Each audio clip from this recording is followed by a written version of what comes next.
The year was 1846, and Edinburgh had already earned its reputation as the city of cadavers. Every narrow street seemed to hide a story of the dead, students in blood-stained aprons rushing through Cowgate alleys with fresh subjects for the dissecting rooms, and families still locking their graveyards at night, fearful that resurrection men might plunder what little peace the departed could hope for. It was in this city, already uneasy with the blurred line between study and sacrilege, that whispers began of a garden where the plants did not behave as plants. The first mention was almost laughed off. No more than a curiosity passed from tavern to tavern, yet as more voices repeated it, the laughter faltered. What if it was true? What if, in the very heart of a city built on anatomy, something had taken root that refused classification? The claim was extraordinary. Witnesses described vines that shifted position between dusk and dawn, leaves that drooped as if exhausted, and blooms that smelled, not of pollen but of iron. One man swore he saw veins in a stem. Another insisted he heard a sigh escape the flowers at nightfall. These tales carried the weight of a superstition, but they arrived in a place that prided itself on science. This contrast between enlightenment and rumor, between the rigor of study and the fear of the uncanny, formed the soil in which the legend of the Anatomist's garden began to spread. Edinburgh was not a village clinging to folklore. It was the capital of modern medicine, and yet in 1846, even here, strange stories found listeners. Our narration begins with a careful warning. The accounts you are about to hear are drawn from court records, private journals, and university ledgers, some preserved in archives rarely shown to the public. The events are disturbing not only for their content, but for their implications about the cost of human progress. What follows is a dramatized reconstruction, respectful of victims and mindful of the difference between evidence and rumor. Listener discretion is advised, for this is not a tale of gore, but of unsettling intersections where botany met anatomy, where faith in reason met the darkness of ambition. And yet, despite such warnings, curiosity pulls us forward. That is the same curiosity that drove students to peer through cracks in laboratory doors, and that lured townsfolk to press against the iron railings of the Anatomist's estate. They wanted to know whether the leaves inside truly shimmered as if with breath, whether the shapes beneath the glass panes of the greenhouse were really rooted in soil or something far less natural. They wanted to know what the doctor was hiding behind his walled garden, and why the vines never seemed to wither even in the dead of winter. Curiosity is an innocent impulse, but here it carried men and women to the edge of something they could not unsee. So we begin in a time and place of contrasts, a city of learning and of fear, a garden of beauty and of horror, and a doctor whose reputation balanced brilliance with suspicion. These are the roots of our story. And before we go further, I invite you, listening across decades and miles, to join our circle of inquiry. Where are you listening from tonight? Tell us, as countless witnesses once told their neighbors, where you stand when confronted by something that claims to be natural yet feels undeniably wrong. We will continue carefully, because at this early stage of the narrative, the audience must feel drawn, and not simply as listeners, but as witnesses who might one day be called to give their own testimony. That is why, before delving deeper into the matter of Dr. Erasmus Blyth and his garden, I turn to you directly. Consider this a kind of roll call across time. Tell us, if you are willing, where you are listening from. It may seem a small thing, but such acknowledgments link the present to the past. Just as the constables once scribbled down their locations in patrol books, just as grieving families once declared the parishes from which their dead were taken, your simple statement of place ties you into the chain of record.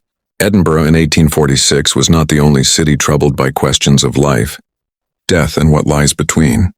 Perhaps your town has its own story, buried in archives or whispered among neighbors. The contrast here is sharp. We, in the present, safe in our homes, comfortable in our knowledge that the world is mapped and studied, versus they, the citizens of a smoky 19th century city, left to wonder whether their neighbor's greenhouse contained wonders or abominations. For us, participation is a gesture. For them, belief could mean ridicule, and disbelief could mean blindness to danger. That is why this story, though old, still asks something of you.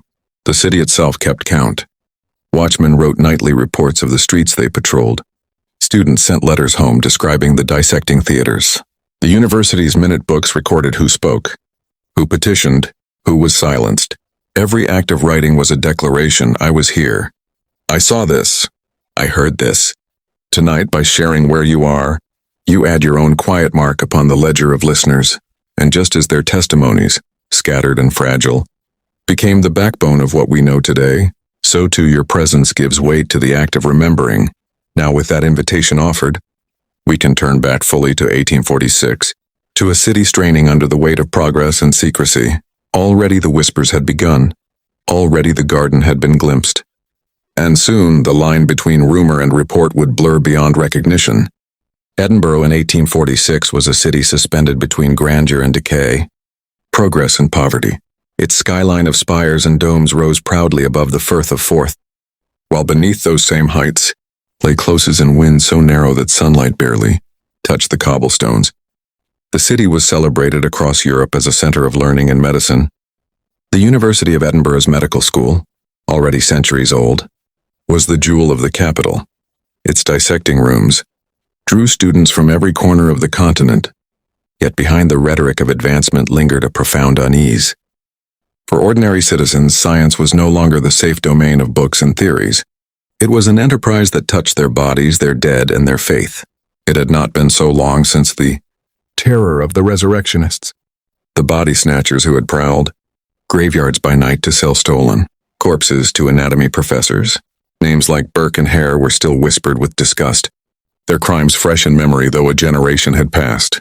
Many churchyards retained their iron mort safes, heavy cages placed over fresh graves to keep thieves from prying open the soil. Even as officials boasted that anatomy now served society, the scars of that earlier trade had not healed. Families feared that poverty might condemn them to dissection, and some whispered that the poor were worth more dead than alive, in a city where medical students needed endless subjects. This was the paradox of Edinburgh, a beacon of enlightenment, but also a landscape of shadow. Along George Street, gas lamps illuminated elegant townhouses and the drawing rooms of professors, but only a short walk away in the Cowgate, children went barefoot among refuse heaps, their families crowded 10 to a single room. The medical school stood like a citadel, with its stone halls echoing the voices of lecturers who spoke of progress and the betterment of mankind. But in taverns just outside its gates, men muttered that professors used the poor as fodder, calling it knowledge when others might call it sacrilege. The gulf between these two worlds, between wealth and squalor, science and suspicion, defined the very air that citizens breathed. For a young student arriving from abroad, Edinburgh offered unparalleled opportunity. Imagine walking through the vaulted corridors of Surgeon Square, where the scent of formaldehyde and lamp oil mingled with chalk dust. Imagine watching your first dissection in the great theater, the surgeon's voice echoing from the gallery as he named each tendon, each vessel. Such moments inspired awe in those who sought to understand the machinery of the human body.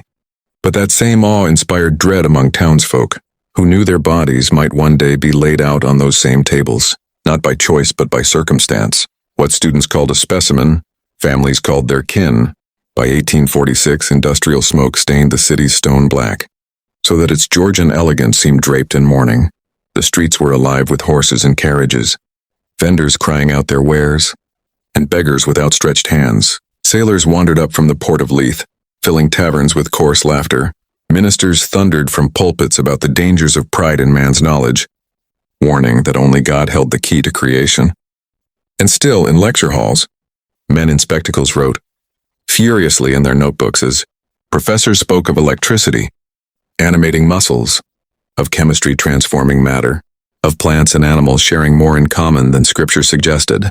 Edinburgh was a city always at war with itself, the pulpit and the laboratory pulling in opposite directions. Into this charged atmosphere came the figure of Dr. Erasmus Blyth, already known to his peers as a gifted anatomist. To his colleagues he was brilliant, perhaps eccentric, but undeniably part of the city's intellectual elite. To the public, he was another man in a long line of surgeons whose pursuit of progress might easily trample on the sanctity of life and death. It was against this backdrop that his private garden became the subject of rumor. People asked, why did he wall it so high? Why did light seem to glow strangely behind its glass panes even in the dead of night? The questions arose because the city itself was primed to ask them. The tension of Edinburgh in that year cannot be overstated. Faithful families clutched their Bibles as they passed the university gates, muttering that man should not seek to play God. Students, drunk on both ale and ambition, bragged of experiments that blurred lines between disciplines, boasting of discoveries that would put them in journals and society's good graces. The contrast was everywhere: piety against curiosity, poverty against privilege, reverence for the dead against hunger for knowledge. This is why the garden mattered. It was not simply a patch of soil, nor a collection of strange plants. It was a stage on which the city's deepest contradictions played out. The garden was whispered about in markets and in pews, but it was also debated in lecture halls. Some said it was a botanical experiment, nothing more, though conducted by a surgeon rather than a botanist. Others claimed Blyth had brought seeds from distant lands, plants unknown to Scottish soil. Still others, more daring, suggested he had spliced things together in a manner better left unspoken. These speculations spread easily because Edinburgh in 1846 was already fertile ground for rumor. In a city where graveyards still locked themselves tight and students handled bodies with such casual familiarity, the idea of plants that were not truly plants felt horrifying but not impossible. So the stage was set. A city proud of its enlightenment stood side by side with citizens haunted by memory. Scientific triumph rubbed shoulders with human misery. A university spoke of advancement, even as the poor muttered that they were its unwilling fuel. And through it all, in the heart of the anatomist's garden, something seemed to grow that should not have grown at all. Dr. Erasmus Blyth had arrived in Edinburgh some 20 years before the rumors of his garden began. By the 1840s, he was no longer a young man, but he carried himself with a vigor that suggested both discipline and obsession. His name appeared often in the records of the Royal College of Surgeons, praised for his precision with the scalpel and his ability to lecture with clarity that kept even restless students spellbound. Yet alongside his reputation for brilliance ran a quieter current, that he was a man who preferred solitude, whose work often veered into areas less supervised, less sanctioned. In a city where eccentricity among men of science was tolerated, even admired, Blyth's peculiarities drew little official rebuke. Still, among townsfolk, a darker picture formed. He lived in a modest stone house on the southern edge of the city, near the more open fields where new estates were pushing outward. Behind his house, hidden by a tall wall of weathered stone, lay his garden. To the casual passerby, it appeared ordinary: greenhouse panes glinting faintly, a gate barred with iron, ivy crawling up from the lane. Yet those who lingered too long claimed that something about the air there felt different. Neighbors spoke of faint sounds, almost like sighs, rising from behind the walls on certain nights. A dairyman swore he had seen shapes moving under the glass when no hand was near them. These whispers reached taverns quickly, for few things stir curiosity more than the suggestion that something both wondrous and forbidden grows behind locked doors.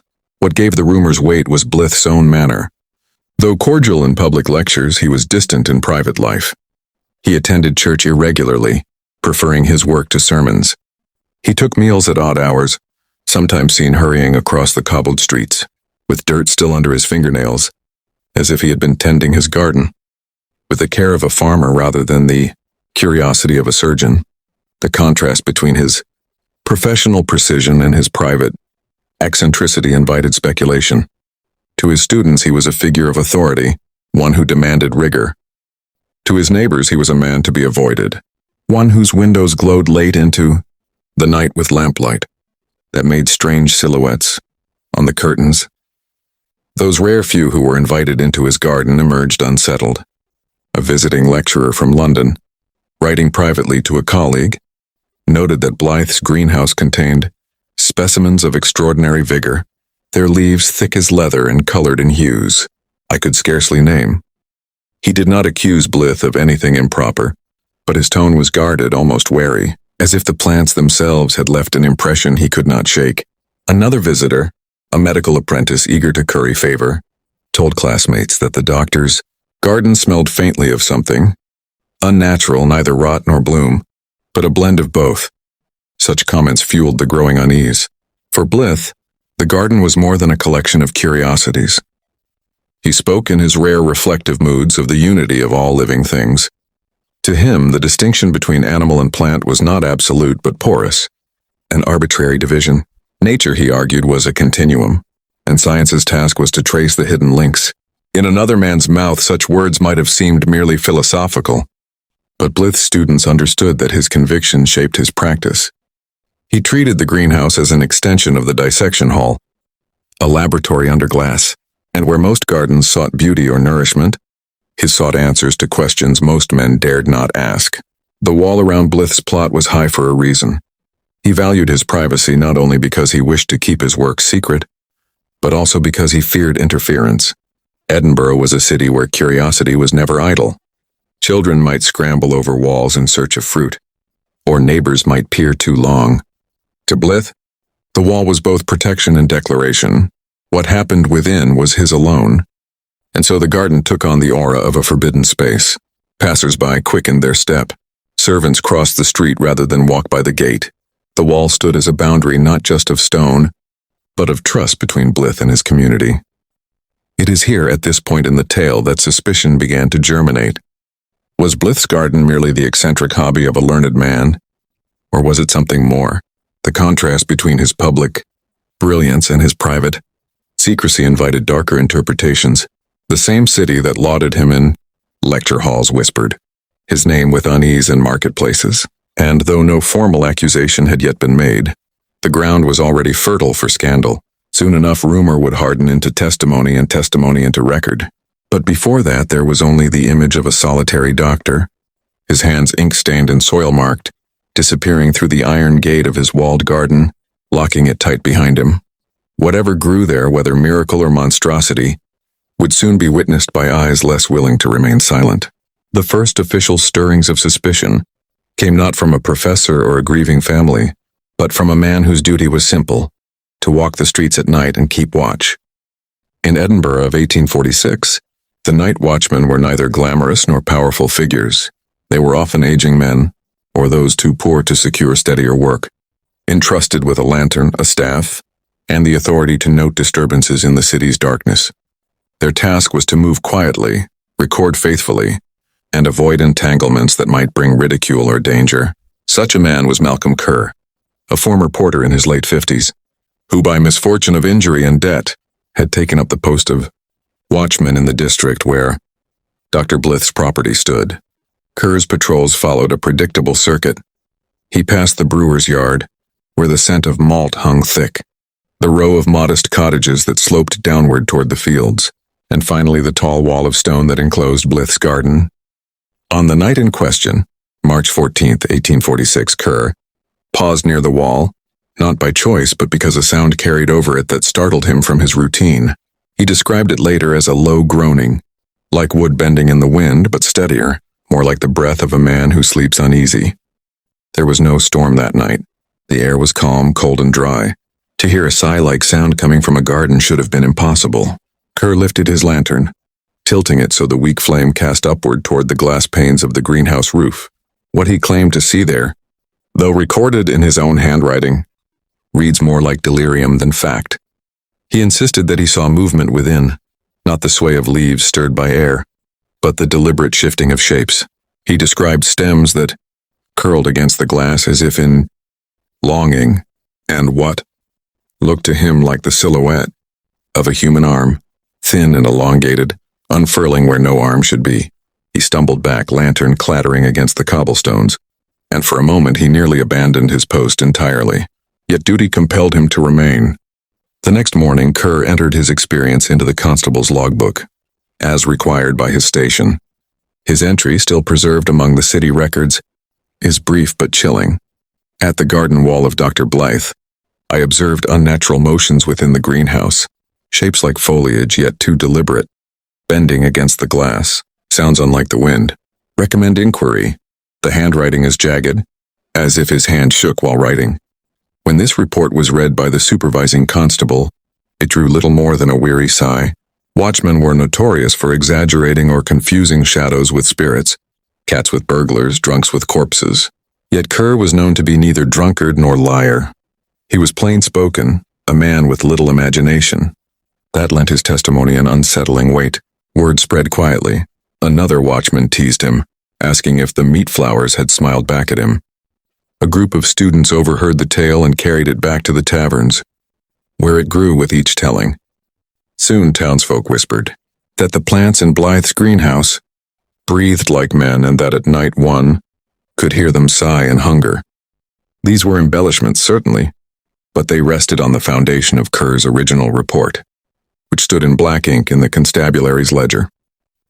Here we see the first real shift, the contrast between official indifference and private dread. The authorities dismissed the account as the nonsense of an old watchman, but among the common folk it resonated deeply. Ordinary men and women, already uneasy about Blythe's walled retreat, felt confirmation in Kerr's words. And what is written in an official book, however small the entry, carries an authority that rumor alone cannot muster. Kerr himself refused to walk that stretch of wall alone afterward. In later testimony, he admitted he quickened his pace past the garden and avoided shining his lantern toward the glass again. Though mocked for cowardice, he carried the unease of that night for the rest of his short career. In fact, when he died suddenly 2 years later of a seizure in the street, some neighbors whispered that the doctor's plants had called him home. The significance of Kerr's report lies not only in its content, but in its timing. It marked the moment when the garden ceased to be mere eccentricity and became a matter of suspicion. A watchman's eyes and ears, charged with protecting the public, had given voice to what many already feared. The garden was no longer only Dr. Blythe's secret. It had entered the record of the city itself, inked in a logbook that no ridicule could erase. This was Incident 1, the first in a pattern of testimonies that grew more difficult to dismiss with each passing month. It was the groan heard by a weary man on a cold night that planted the first seed of dread in Edinburgh.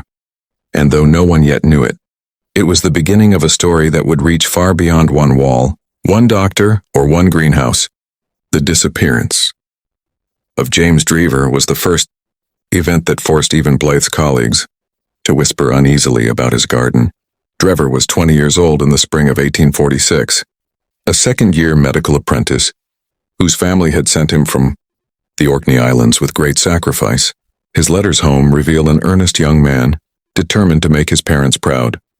He often wrote of the awe he felt attending lectures in the great theater, of sketching cadavers late into the night, and of his hope that medicine would allow him to serve both science and God.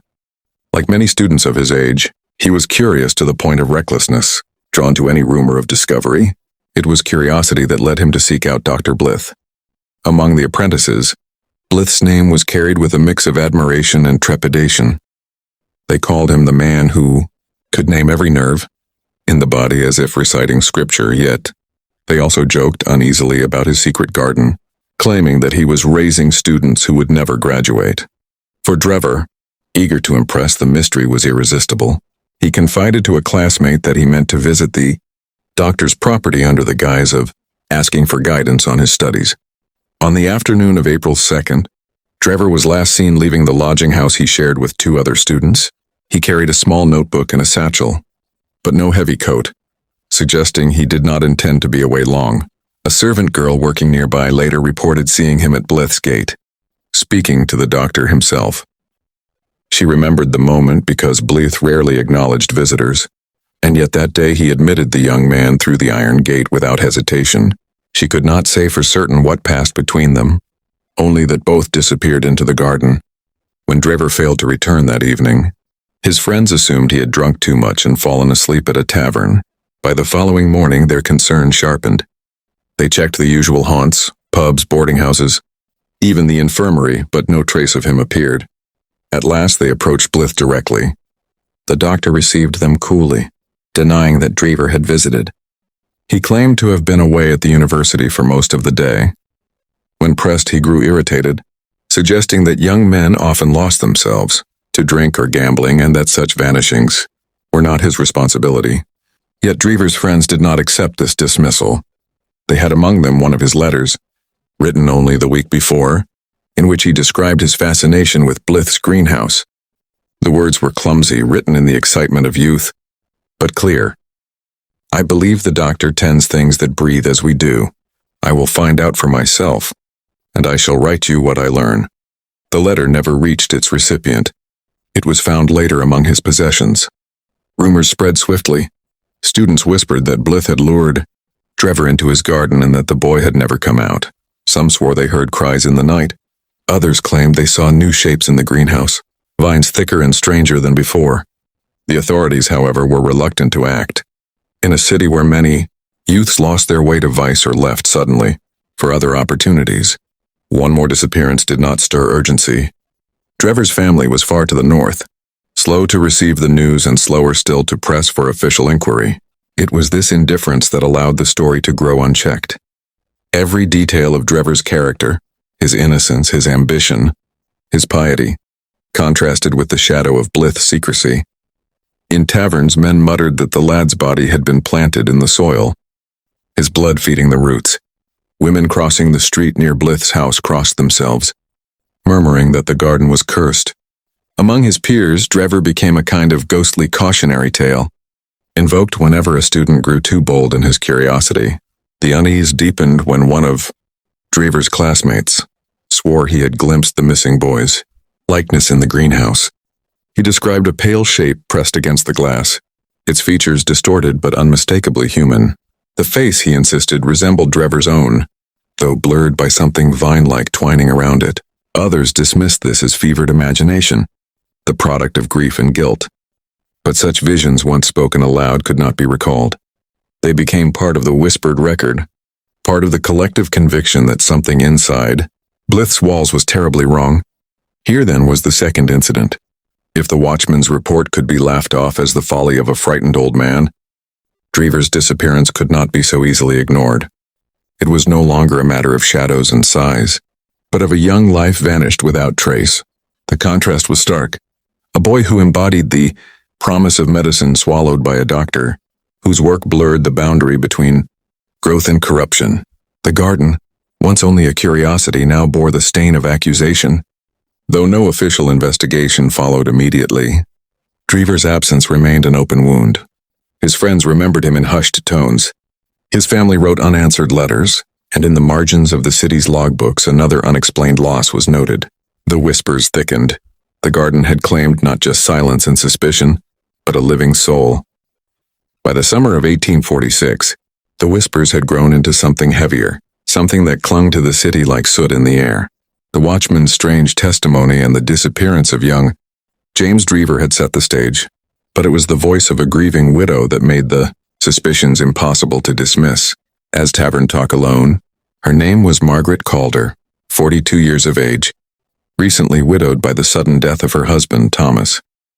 He had been a cooper by trade, a strong man with thick hands from bending staves and hammering iron hoops.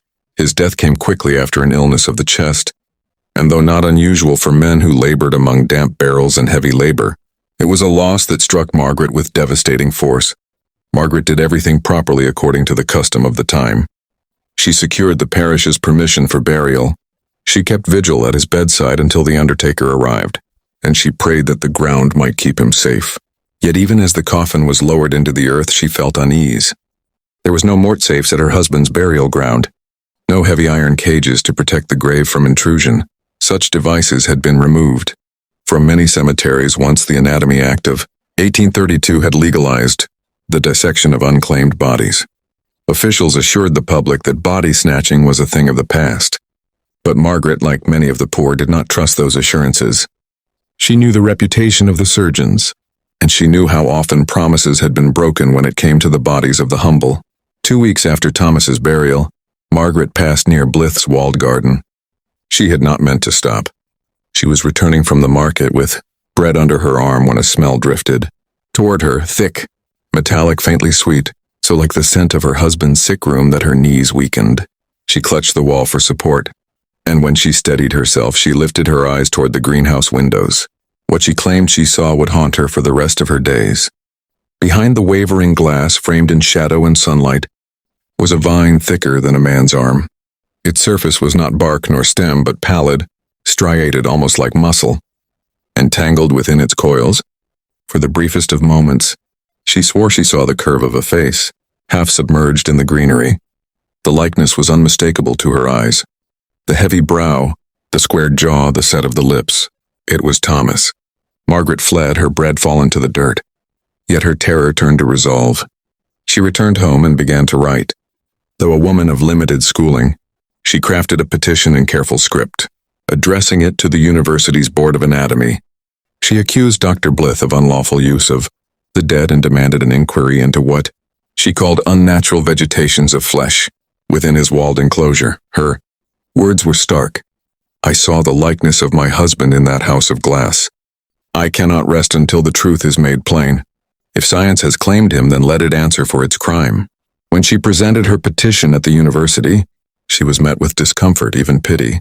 The board members received her words, but regarded them as the product of grief unbalanced by reason. A widow's mind, they murmured, could conjure visions where none existed. They recorded her statement only in the most cursory fashion, consigning it to the minute book, with a note that further examination, unnecessary. To the authorities, the contrast was obvious. Margaret was a bereaved woman, vulnerable to fancies, while Blyth was a respected man of learning. The scales of credibility tipped heavily in his favor. But outside the walls of academia, Margaret's testimony found a different reception. Among market women and churchgoers, her words rang true. They too distrusted the surgeons. They too had heard the whispers of moving vines and sighing leaves. Margaret became a kind of reluctant herald for their unease. She spoke openly, even defiantly, despite being mocked by some. In the taverns, men repeated her tale, adding flourishes of their own. That Thomas's hand had reached out from the vines, that his eyes had opened in silent pleading. Such details were not hers, but once attached to her account, they could not be shaken. The presence of her petition gave the rumors a new solidity. Unlike tavern gossip, unlike whispered student letters, here was a formal accusation lodged in ink against an esteemed physician. It became an artifact of the city's unease, an entry in an official ledger that could not be laughed away entirely. And though the board dismissed her, the document remained. It would later be cited by investigators as proof that suspicion had long preceded any action. The tragedy of Margaret's case lay in its dismissal. She had done what the law encouraged. She had taken her grievance to the proper authorities, trusting in their integrity. Yet her testimony was silenced, her grief reduced to the status of hysteria. The contrast between her powerless voice and Blyth's shield of reputation was stark. Where she brought faith and anguish, he stood behind the wall of science and privilege. This imbalance allowed him to continue his work without scrutiny, even as whispers grew louder. In the months following her petition, Margaret grew more isolated. Some neighbors avoided her, fearful that her persistence marked her as unstable. Others rallied quietly, offering sympathy if not open support. She herself was never the same. She spoke often of her husband's face behind the glass, insisting she had not been mistaken. Whether she had truly seen him, or whether grief had shaped her vision, remains unknowable. But what is certain is that her words planted the second seed of public alarm, stronger than the watchman's sighs, sharper than the gossip of students. Her accusation was written, preserved, undeniable. Thus the third incident emerged, escalating the pattern. First, the testimony of a humble watchman. Second, the disappearance of a promising student. Third, the cry of a widow whose loss became accusation.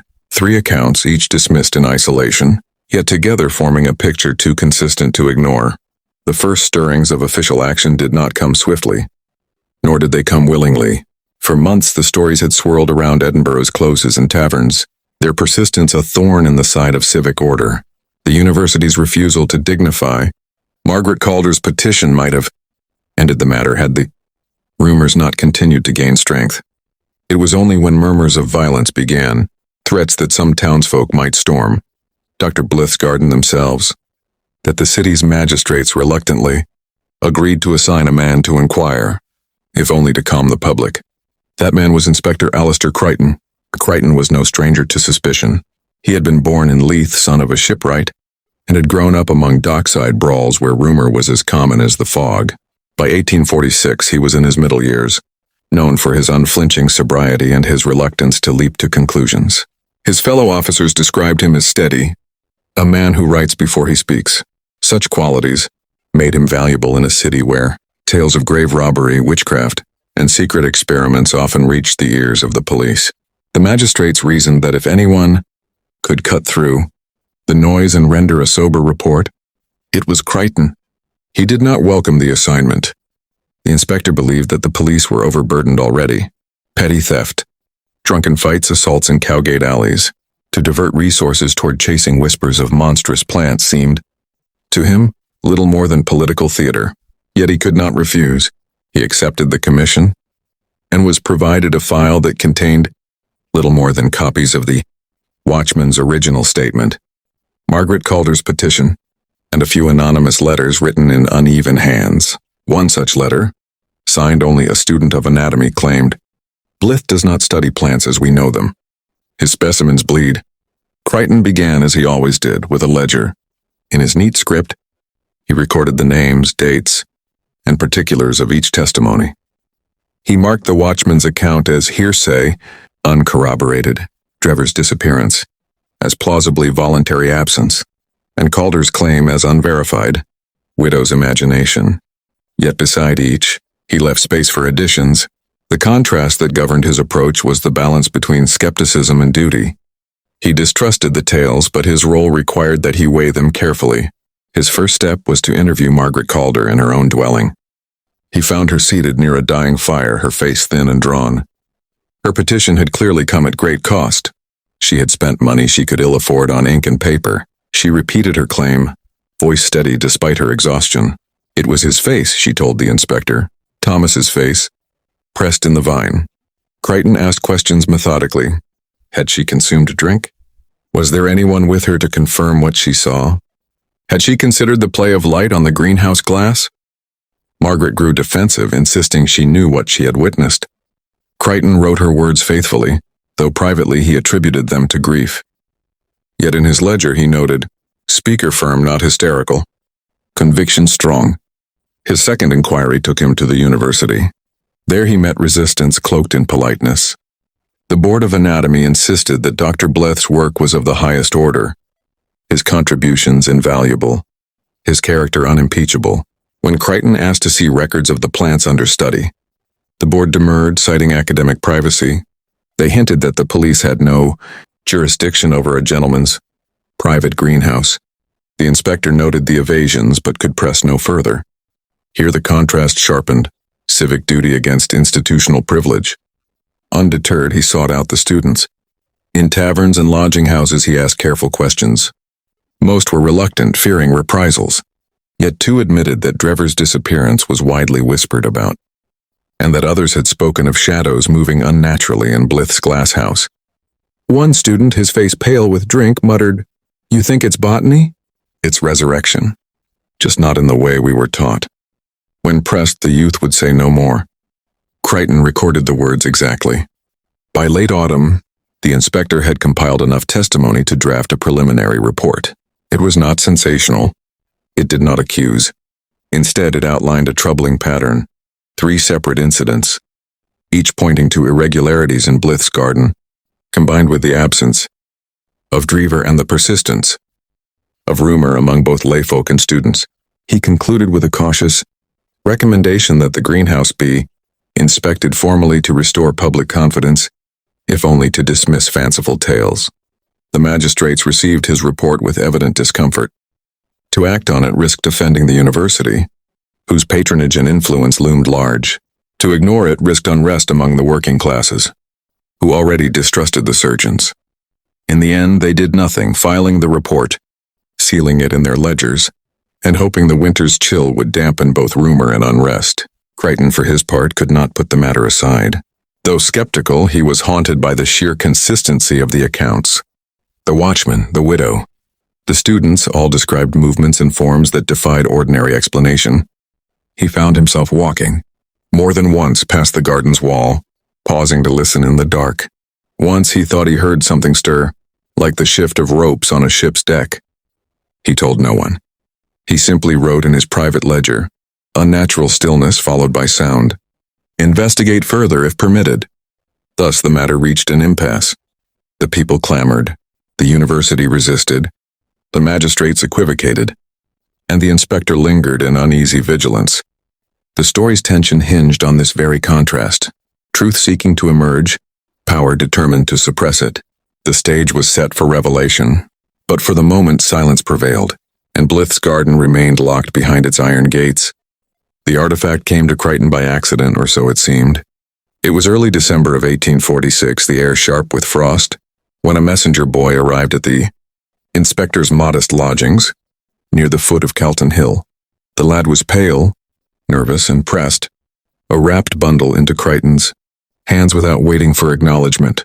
"From one who cannot show his face," he muttered, before vanishing back into the grey streets. The inspector unwrapped the cloth and found within a notebook, small, leather-bound, its corners worn, its pages stained by both ink and darker blotches. The front leaf bore a name, James Drever. Crichton sat still for a long moment, staring at the letters. Here, perhaps, was the first tether between rumor and fact, the missing student's own record. He opened the book carefully, mindful of the fragility of its binding. What he read unsettled him more deeply than any tavern tale or widow's testimony. Drever's handwriting was cramped, precise, the script of a man accustomed to copying lectures. The early entries were what one might expect of a student of anatomy: notes on muscle structure, diagrams of the thoracic cavity, sketches of dissections conducted under supervision. But gradually the focus shifted. Midway through the book, dated October 1846, Drever began to describe his hours assisting Dr. Blythe in the private greenhouse. His tone was reverent, as if he felt himself privileged to glimpse discoveries others could scarcely imagine. "The doctor believes," one entry read, "that the barrier between plant and animal is a conceit of our limited faculties. Life, he says, is one force and may be bent into shapes unimagined." There followed diagrams disturbing in their detail. Vines drawn not with leaves but with branching veins. Tendrils lined not with thorns but with teeth-like protrusions. Several sketches seemed almost to mimic human musculature, as though arms and legs had been reimagined in vegetal form. One page showed a bud unfurling, and within its petals a human eye. Drever's notes alongside it were terse. "Responds to touch. Pupil contracts in light. Origin uncertain." The later entries grew darker, his script more hurried. Words smudged as though written with trembling hand. "November 3rd, I heard it sigh. It cannot be the wind. The glass was shut tight." Another. "November 9th. The likenesses grow more distinct. One has Thomas Calder's jaw. Margaret must not see it." And finally, "November 16th. I believe he feeds them. He will not say from where the flesh comes. I no longer feel safe." After this date, the entries ceased. The last diagram was of a figure neither plant nor man, rooted yet upright, its arms spread like branches, its mouth open as though in voiceless protest. Crichton read every page twice, then closed the notebook with a hand that shook despite his discipline. He understood what he held: a document that bridged hearsay and evidence, an artifact that bore both the authority of a learned student and the terror of a witness. It was not simply rumor written down. It was the inner record of a man who had vanished. The inspector's mind turned at once to procedure. If he presented the notebook to the magistrates, they would likely dismiss it as forgery, or worse, accuse him of fabricating it himself. If he showed it to the university, the book might vanish into a locked archive, its contents denied. The contrast pressed on him heavily. Duty to evidence against fear of suppression. To do nothing was to betray his oath. To act rashly was to risk his career, even his liberty. That night he wrote in his private ledger, careful not to copy diagrams lest the book itself be seized. Artifact received. Leather-bound notebook belonging to missing student. J. Drever. Contains anatomical sketches of anomalous flora resembling human forms. Entries suggest feeding with flesh. Recognition of local deceased. Last entry fearful. Author thereafter missing. Conclusion. Cannot dismiss as fantasy. He sealed the notebook in a tin box beneath his bed, the key kept on his person. In the days that followed, he returned often to the drawings in his mind. They would not leave him. The vines with striated muscle, the eye in the bud, the figure rooted yet upright. These images crept into his sleep. When he walked the streets near Blythe's walled garden, he found himself glancing at the glass panes, half expecting to see one of the sketches staring back. Here, for the first time, the story offered something solid, a proof that might survive beyond rumor or dismissal. The widow's words had been brushed aside as grief. The watchman's testimony had been reduced to fancy. But Drever's notebook, in its precise hand and measured descriptions, could not be so easily erased. It became the artifact around which the next stage of the inquiry would revolve. A hinge between the shadow of suspicion and the weight of documented evidence. The city itself remained unaware. Only Crichton knew what had come into his possession. Yet that knowledge alone altered the balance of events. Silence had favored Blythe until now. Secrecy had been his shield. But with Drever's notebook in circulation, proof that his garden was more than mere botany, the possibility of exposure crept closer. Crichton's possession of the Drever notebook shifted, his role from reluctant investigator to something far more dangerous, an unauthorized seeker of truth. He understood well that his superiors would neither sanction nor protect what he was about to attempt. Yet the drawings burned in his mind, and the final, fearful words of the missing student gnawed at his conscience. He resolved quietly to test the notebook's claims against reality. His first step was to revisit the testimonies he had already collected, this time with Drever's descriptions in hand. He returned to the watchman, now emboldened by months of retelling his story in taverns. The man insisted again that the sighing he heard was no trick of wind. Like a man breathing heavy, he repeated. Like Summit trying to wake. Crichton pressed further, asking about the cadence, the timing. The watchman frowned, then added something he had not mentioned before. It weren't just breathing. Sounded almost like words. Can't say what, but I'll swear to it. Crichton noted this, recalling Drever's line about the bud with a pupil that responds to touch. He began to see the notebook not as fantasy, but as a mirror of these scattered accounts. Next, he visited Margaret Calder again. He did not show her the notebook. He dared not risk its exposure, but he asked her to describe once more what she saw in the greenhouse. She spoke weary yet firm. It was his brow, his jaw, not a shadow, not a trick. It was Thomas, grown wrong among the vines. When he asked whether she had noticed other forms, she paused, then nodded. Faces, aye. Not only his. I thought them tricks at first. But if I'd looked longer, maybe... She trailed off, unwilling to finish. Crichton left her dwelling with the grim recognition that Drever's sketches of likenesses matched precisely what the widow described. With these parallels weighing on him, he devised a plan to test the physical truth of the garden itself. He could not lawfully enter Blythe's greenhouse, but he could observe. He began to patrol the perimeter at odd hours, often alone, keeping his presence discreet. For several nights nothing occurred beyond the usual rustling of ivy and the faint glow of lamplight behind glass. But on the fifth night, at the stroke of 2, he heard a sound that stiffened every nerve.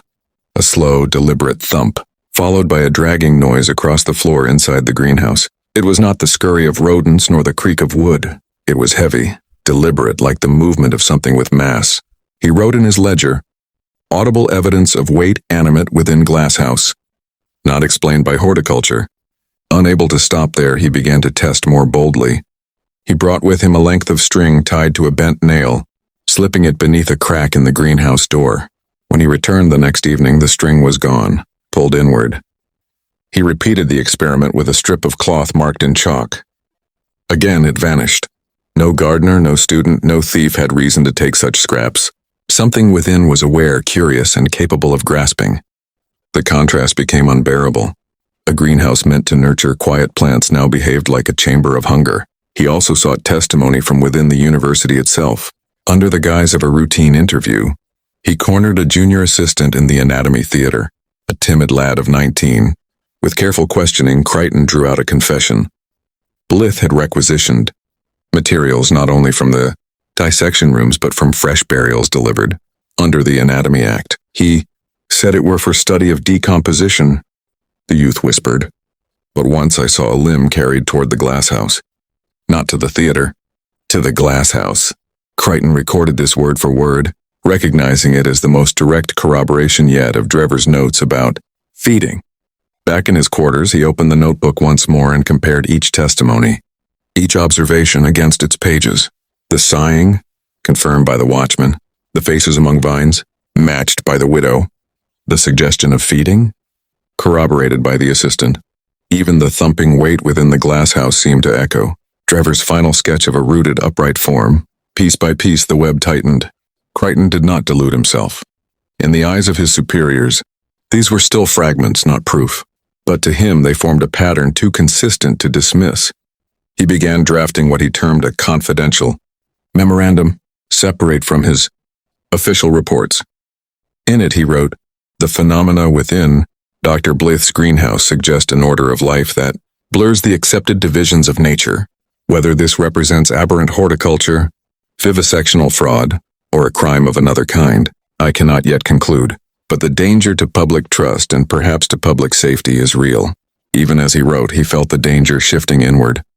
Knowledge itself was perilous. The more he tested, the more he knew, and the more he knew, the more isolated he became. No magistrate would welcome his conclusions. No university official would thank him for prying. The contrast sharpened again.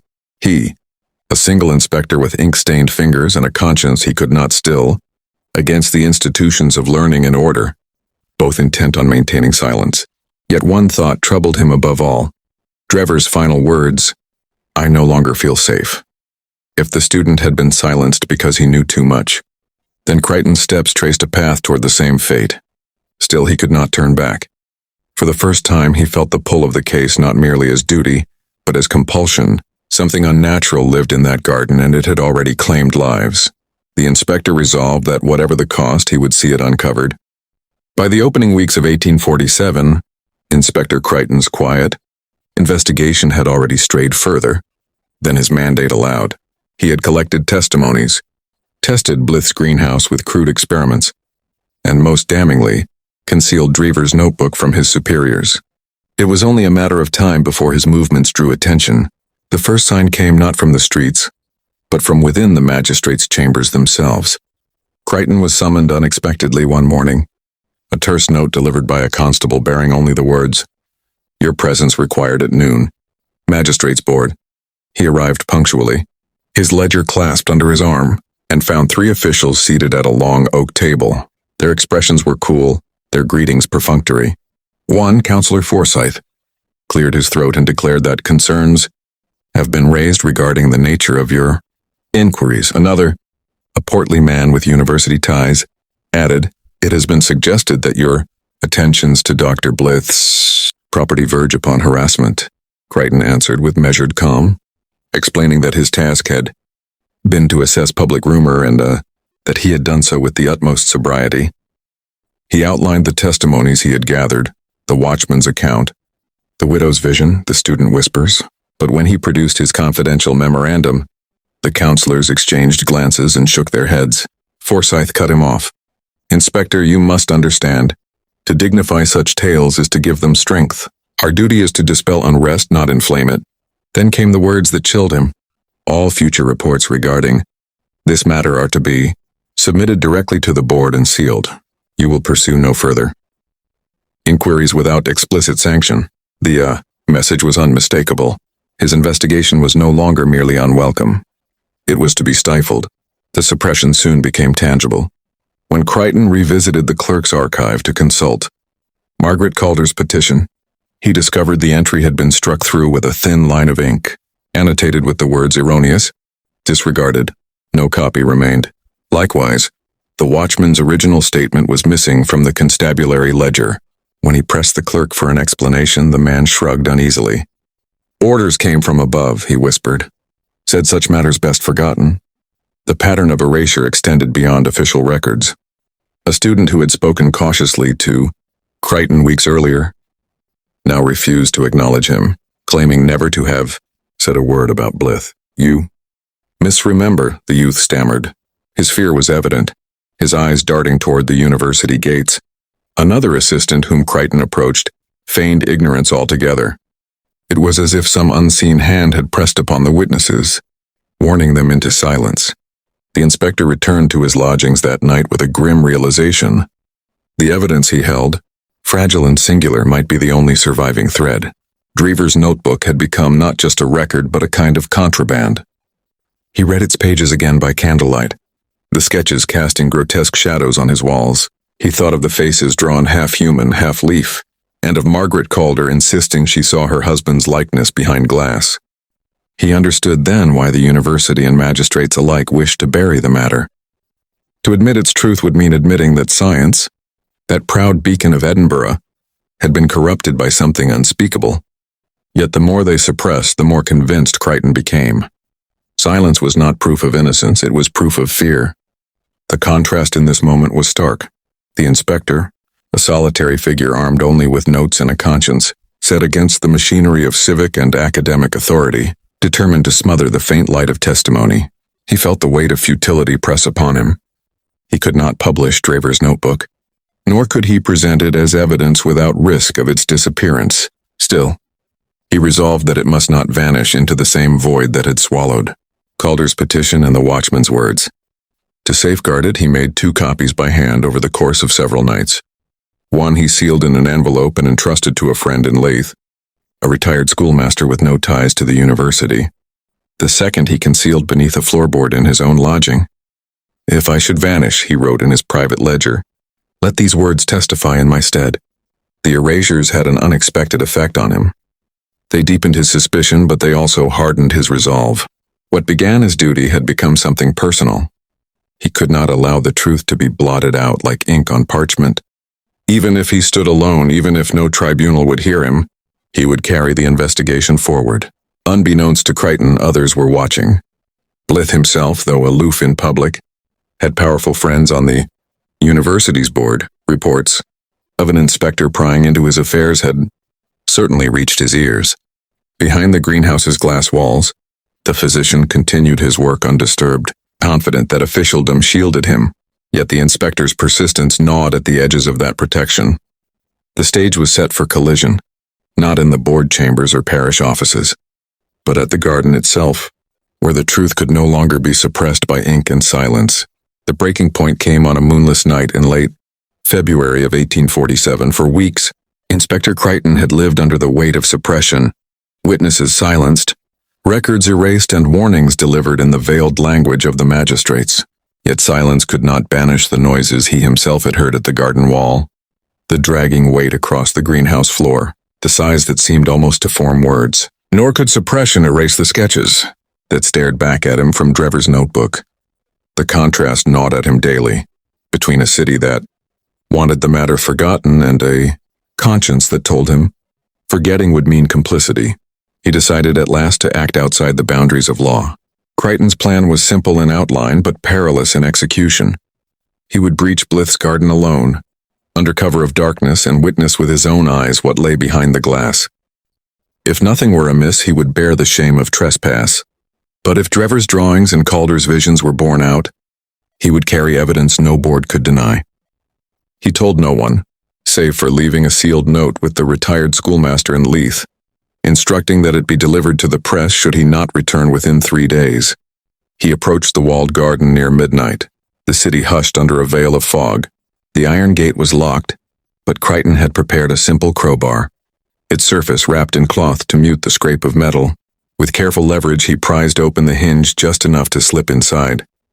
The air within the walls was warmer than without, heavy with a scent that struck him at once.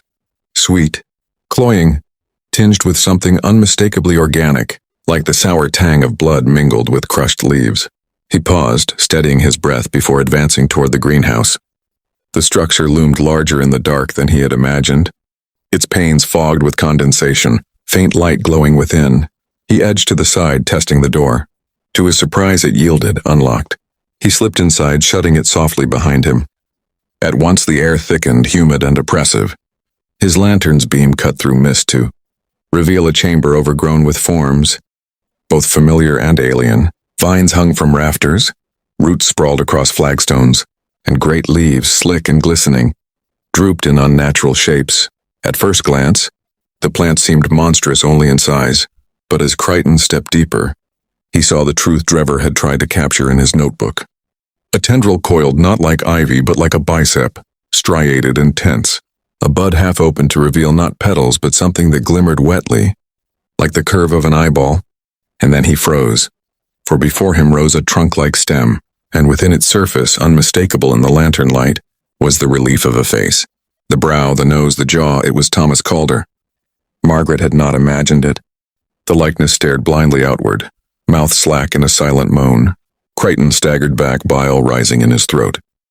He raised the lantern higher, revealing yet more forms, torsos twisted into stalks, hands protruding like malformed leaves, a cluster of vines that pulsed faintly as though circulating blood. He could hear it now, the sighing low and rhythmic, an exhalation that seemed to move through the greenhouse itself. It was not the sound of wind nor the creak of timber. It was breath.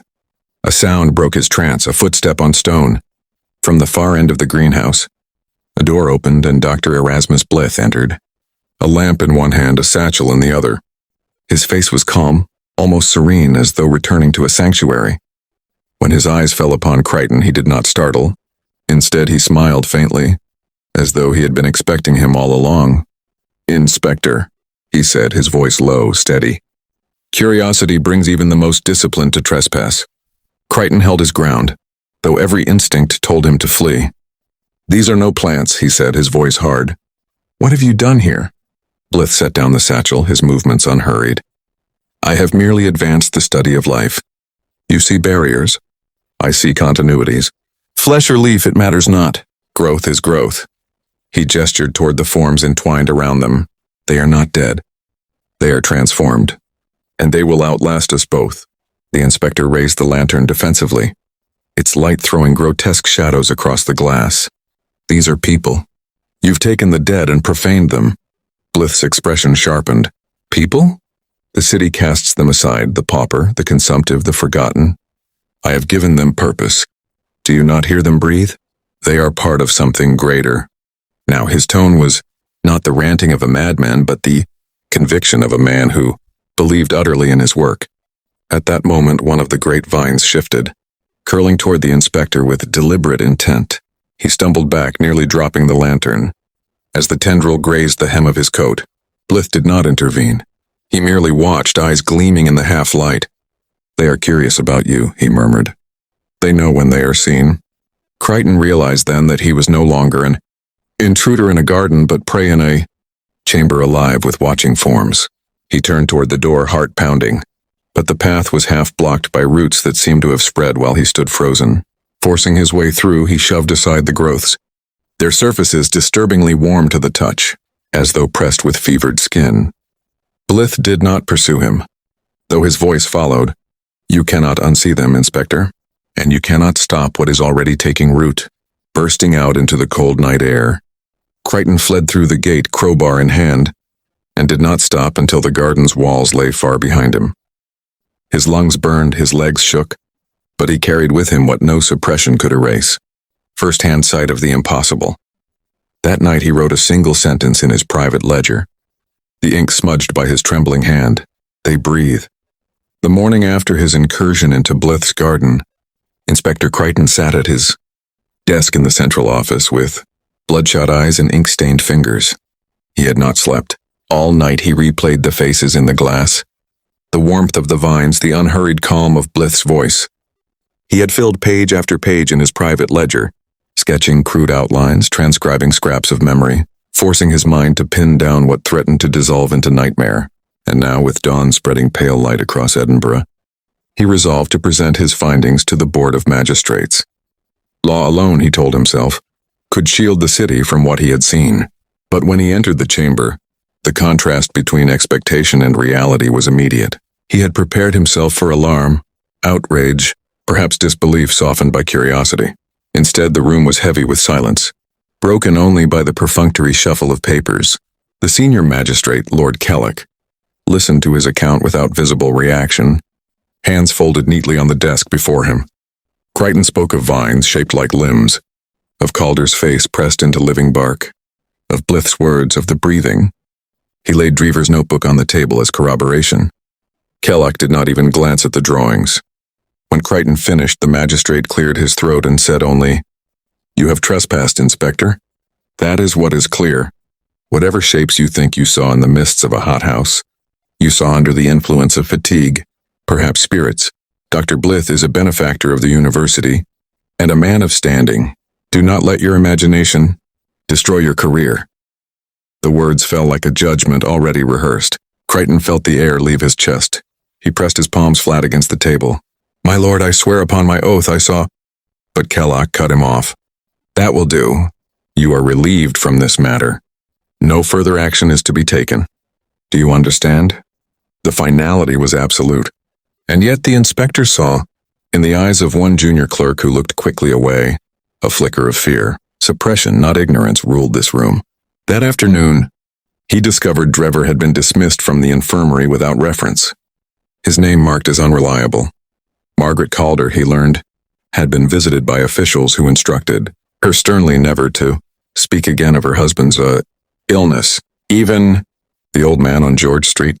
The first witness was found drunk in the gutter, muttering incoherently about the whispering roots. Whether, by coincidence or design, all traces of testimony were collapsing into ridicule. The contrast deepened with every step. On the surface, Edinburgh carried on. Students hurried to lectures. Carriages clattered along cobbles. Hawkers called their wares in the closes. But beneath, Crichton sensed an invisible hand pressing down, bending truth until it broke. The very institutions sworn to protect order were the ones sealing away evidence, ensuring that Blyth's garden remained untouchable. He began to ask himself, was it merely reputation and wealth shielding the doctor? Or had others already looked inside those glass walls and chosen complicity over confrontation? Haunted by that thought, he returned to his own records. He had at least his ledger. He had Drever's sketches, though even those could be dismissed as fancy. He began to draft a sworn affidavit in his own hand, a declaration of what he had seen, addressed not to the magistrates but to the public. It was a dangerous step, disloyal, perhaps career-ending, but it seemed the only path left. He imagined handing the affidavit to a newspaper, though he also knew editors were often bound by debts and favors. Still, the act of writing was itself resistance. Yet as he worked, he felt eyes upon him. A boy he did not know lingered outside his office, hawking papers without calling out. A man in a long coat seemed to follow him from the tavern to his lodging. And one evening, upon returning home, he found his ledger moved from where he had hidden it beneath a loose board. The words remained intact, but he sensed the message. We know what you keep.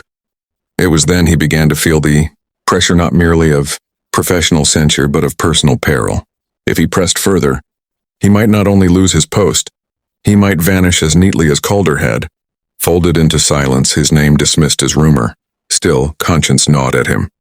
He could not walk past the garden without imagining the shapes within pressing against the glass, their mouths open in voiceless pleas. To do nothing would be worse than ruin. He returned once more to Drever, finding him in a narrow lodging house, pale, shaken, half-packed for departure to Dundee. Drever confessed that a gentleman from the board had visited, offering him coin to remain quiet, and warning him of consequences. He had burned most of his notes, terrified, but he pressed into Crichton's hand a single sheet he had kept, the detailed sketch of Calder's face within the vine, annotated in Latin with terms of anatomy. I cannot carry this, Drever whispered. It is safer with you, though nothing is safe anymore. Thus Crichton acquired the second artifact, more damning than the first. Yet even as he held it, he knew it chained him further to danger. In a city where truth was twisted and witnesses erased, each scrap of evidence was both salvation and threat. The contrast sharpened into a blade. Protection versus exposure. Silence versus sacrifice. That night, alone in his room, Crichton read aloud the single line he had written after his midnight incursion. They breathe. The words trembled in the candlelight. If he faltered, they would vanish into the same silence that had claimed Calder. Drever's career and Margaret's grief? If he persisted, he might not live to see the truth believed. Either way, the city itself seemed determined to deny the garden's breath. By March of 1847, Inspector Crichton understood that conventional channels were closed to him. The board had made its position clear. There would be no inquiry, no arrest, no interruption to Dr. Blyth's work. Silence had been decreed, and silence was enforced. Yet he also knew that every day the greenhouse remained untouched. The thing inside it grew. Not only the vines, not only the faces, something else. He felt it in his bones, a gathering pressure, as if the very air of Edinburgh thickened with each passing night. The contrast in his mind was unbearable. A city bustling with lectures, sermons, and trade, oblivious to the living abominations within walking distance of the Castle Rock. He devised a new strategy, one born of desperation rather than law. If Edinburgh's institutions were compromised, he would look beyond them. He sought allies outside the city, men of science, and letters not yet entangled in the local web of influence. He thought of an old colleague in Glasgow, a surgeon with radical leanings, who had once dared to write publicly against the Burke and Hare trade. To him, Crichton drafted a coded letter, careful to omit names and locations, but enclosing Drever's sketch of Calder's face in the vine. He described it obliquely as a specimen which demonstrates continuity between human anatomy and vegetable tissue. He sealed it with wax and entrusted it not to the postal service, but to a trusted cousin who traded in books and often traveled west by coach. But in the act of handing off the letter, he glimpsed what he had feared, a man loitering at the far end of the street, neither moving nor meeting his gaze, but present each time he turned a corner. Surveillance, subtle but unmistakable. When his cousin's coach departed, the man vanished too. Crichton walked home under a new weight, wondering whether he had just signed not his cousin's safety away but his own. He pressed on. One evening he arranged to meet Margaret Calder in a secluded churchyard, beneath the bare branches of elm trees. He told her what he had seen in the greenhouse, though sparing her the worst details. Her face hardened, not with surprise but with the bitter satisfaction of confirmation. "I knew," she whispered. "I felt him there. And now you have seen it too." She pressed a folded paper into his hand, a fragment of her husband's handwriting, torn from a sermon draft on which he had scrawled, days before his disappearance, the words, "The roots are in me." Margaret believed it was written during the final weeks of his sickness, when visions blurred with prayers.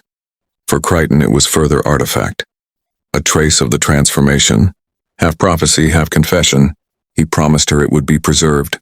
She in turn begged him not to stop. "If you fall silent, then he dies twice." The inspector carried the fragment home and locked it with Drever's sketch and his own ledger in a small iron box. But already he sensed he was losing ground. A colleague in the force, a man he had known for years, suddenly grew cold toward him, avoiding his eye, responding with clipped answers. At the tavern, conversations hushed when he entered. The contrast between his private burden and his public isolation widened daily, leaving him with no firm footing. Then came a message he did not expect. Slipped under his door one dawn was a folded sheet without signature, bearing only a line in neat hand. "You cannot stop what has begun, but you may survive it if you desist." No threat was made, no deadline set. It was, if anything, more chilling than an overt warning. It suggested knowledge of his every move, and a patience that rendered his resistance insignificant. He burned the note, but its words smoldered in his mind long after. It was at this point he considered flight.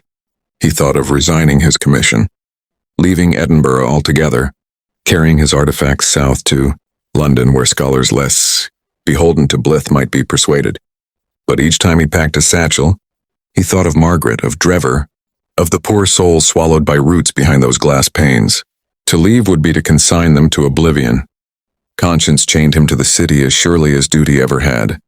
So instead, he began copying his notes into multiple small books, distributing them in hiding places across Edinburgh, in the hollow of Greyfriars Kirkyard, beneath a loose board in his cousin's shop, in a sealed envelope slipped into the archives of the sheriff's court under unrelated case files.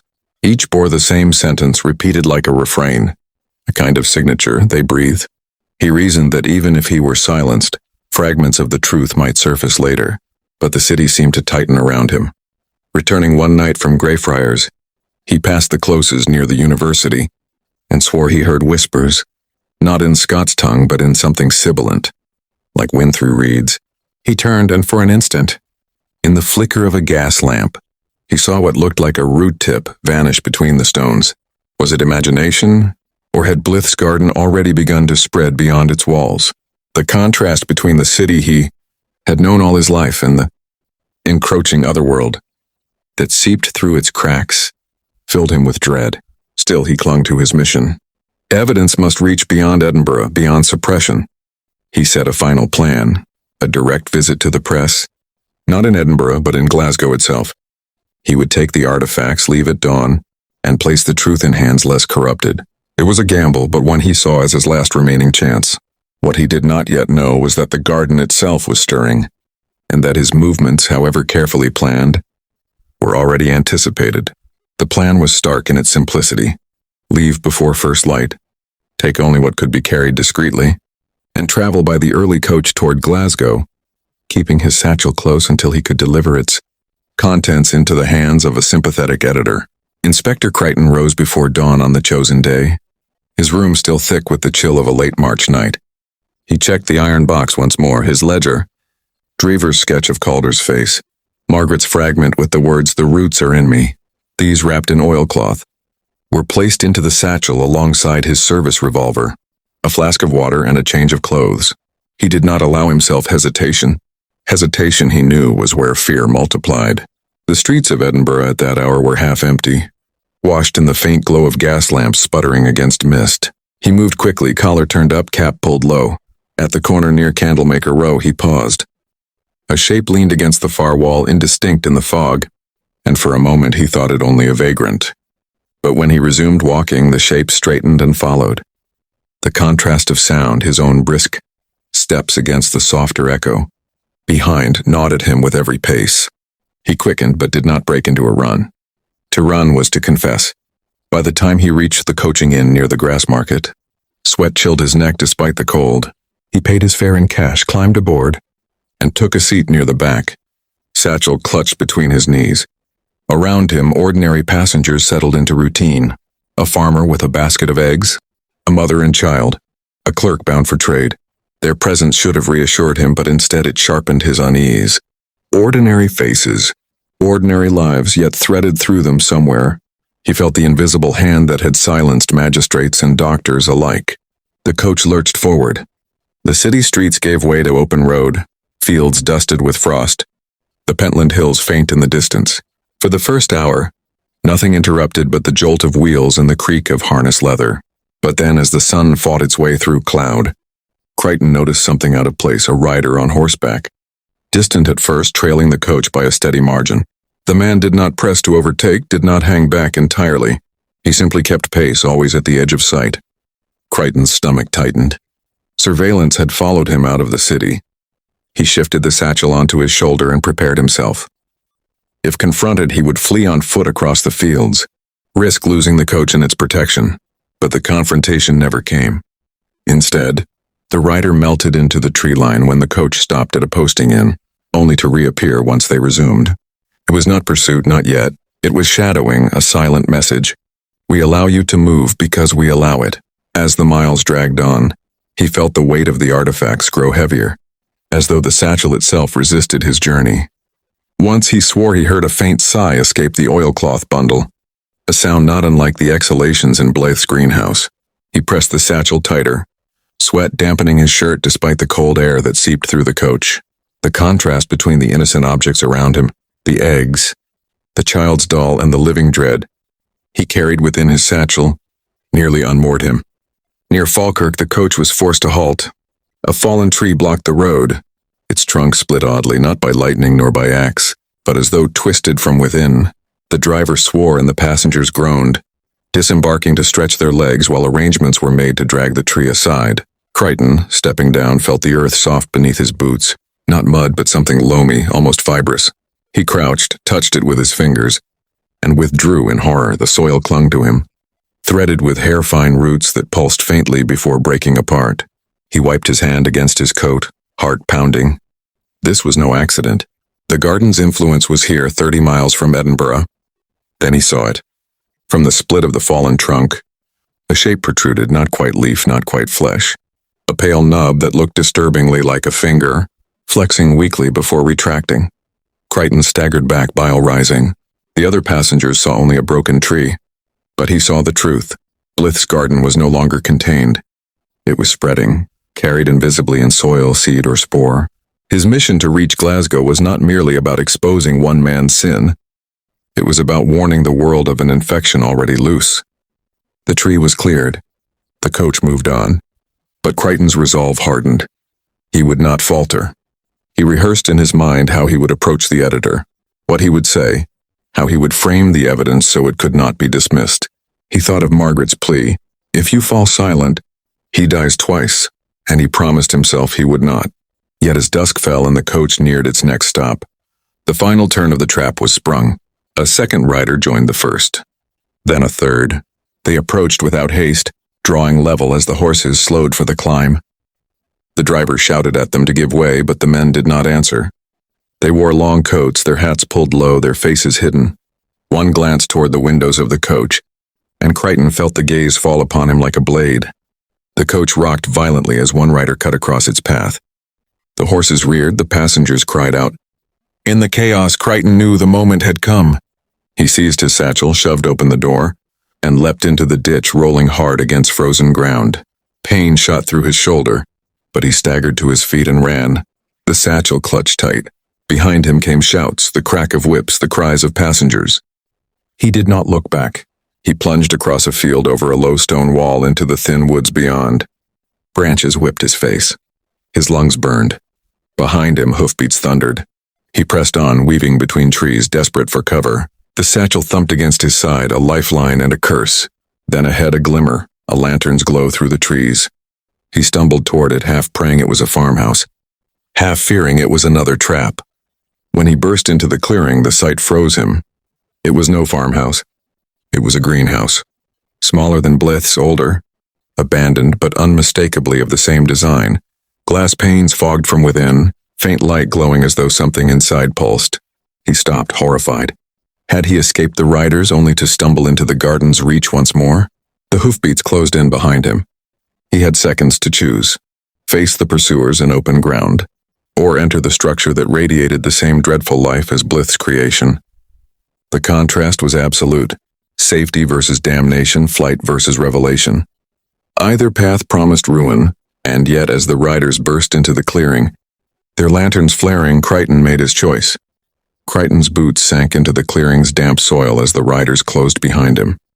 Their horses steamed in the cold dusk, iron hooves striking sparks against the stones. He turned once, catching the glint of steel at one man's belt.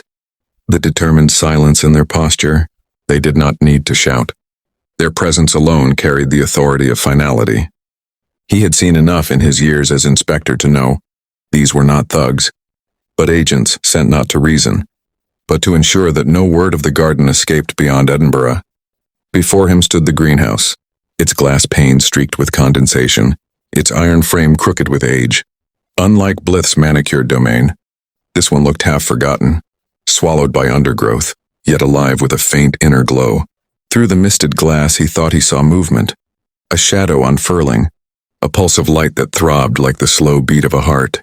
The contrast tore at him behind, men of flesh and blood with their weapons, embodiments of human conspiracy.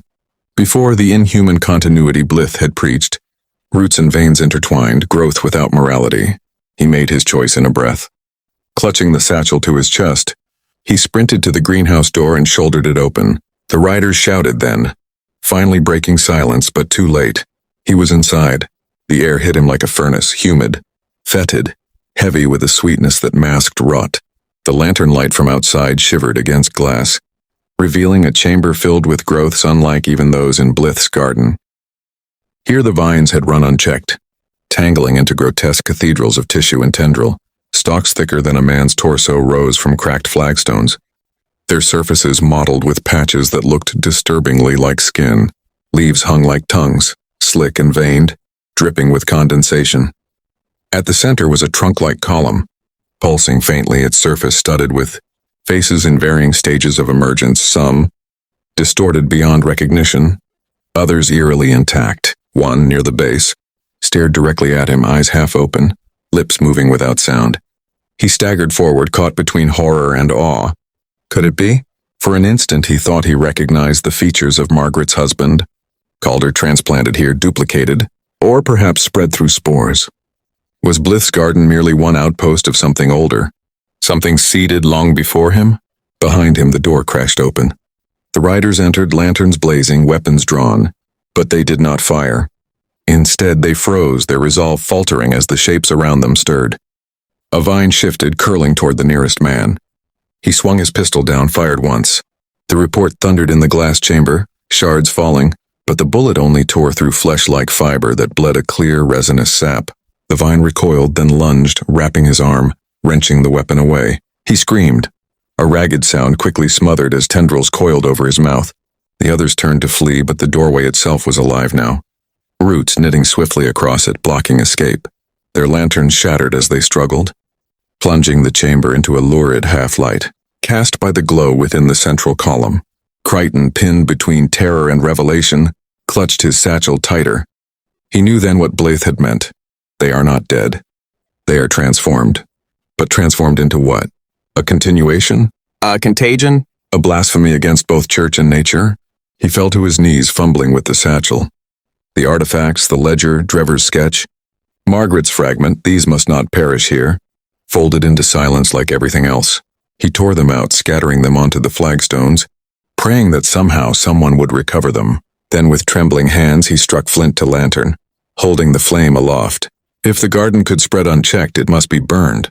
His whole body shook, torn between conscience and futility. Fire might cleanse flesh, but could it kill what had no true death? The vines seemed to sense his intent. They writhed, reaching for him, faces pressing outward in silent cries. Behind, one rider's scream gurgled into nothing as tendrils dragged him into the central trunk. Another fought desperately, blade flashing, only to vanish under a curtain of green. The chamber itself seemed to exhale, a sound like wind through 1,000 throats. Crichton closed his eyes and tipped the lantern. Flames licked across the nearest stalk, catching the resinous sap. The chamber roared, smoke billowing upward, heat pressing against him. The vines thrashed violently, some retreating, others striking.